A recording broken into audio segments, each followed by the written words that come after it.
think the most important aspect to walk towards a win-win relationship between China and India is we must make an effort to resolve the border issue. In fact, this is one aspect which is actually worrying the entire country. In fact, whenever there is a up trajectory in relationship between India and China, the first question asked by everybody is that what is the progress on the border?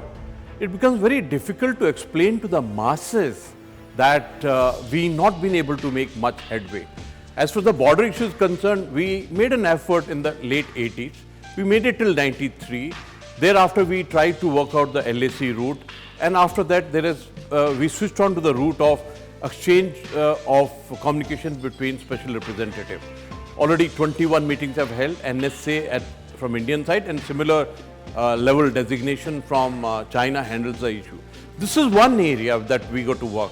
Second is the aspect of line of actual control. We got some excellent agreements between China and India, which was on peace and tranquility, which was on confidence building measures in the military field and guiding parameters. And again in 2012, we had to refine the methods of how to come out of the face of another aspect of it. But I personally feel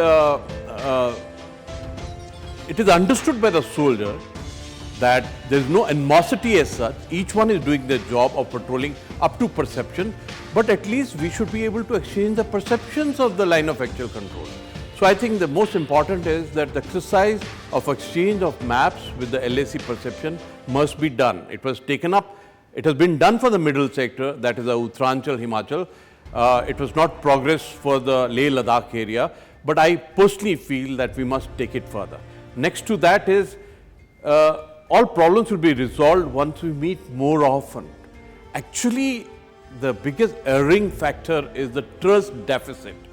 One feels very happy when the top leaders, they have the vision of meeting in an informal environment.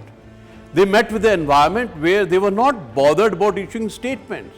They didn't have agenda. They just wanted to meet each other, talk to each other and look for options. I think biggest challenge at this moment is how can we exploit this beautiful opportunity which has been crafted by the two leaders, the top leaders of the two nations. I think that is where I think the route will turn hereafter.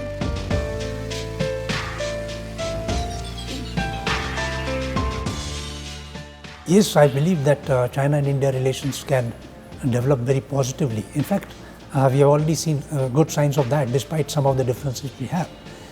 The first aspect I would say is the strategic communication or the communication with the top leaders.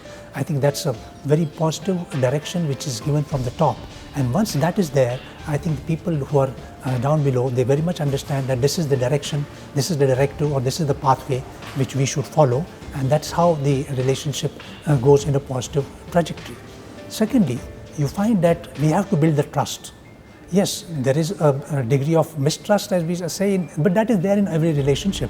And we have to continue to build the trust. And towards this end, I think a large number of our joint meetings, the mechanisms which I talked about earlier, the number of initiatives which are being taken by both the governments to have engagement, have interaction, I think this has to continue and we have to maintain that the positivity in the relationship.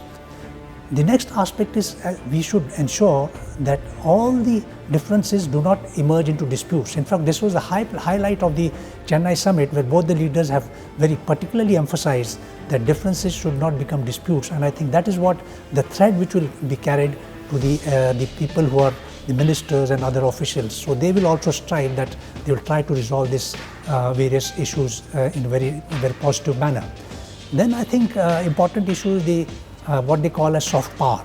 Soft power, cultural engagement, people-to-people relations, all these are very, very important because if the people-to-people relations expand, and I'm seeing some positive developments in this direction, more tourists are going to China, more Chinese tourists are coming to India, there is more sort of interest in learning each other's languages, cultural engagement is there.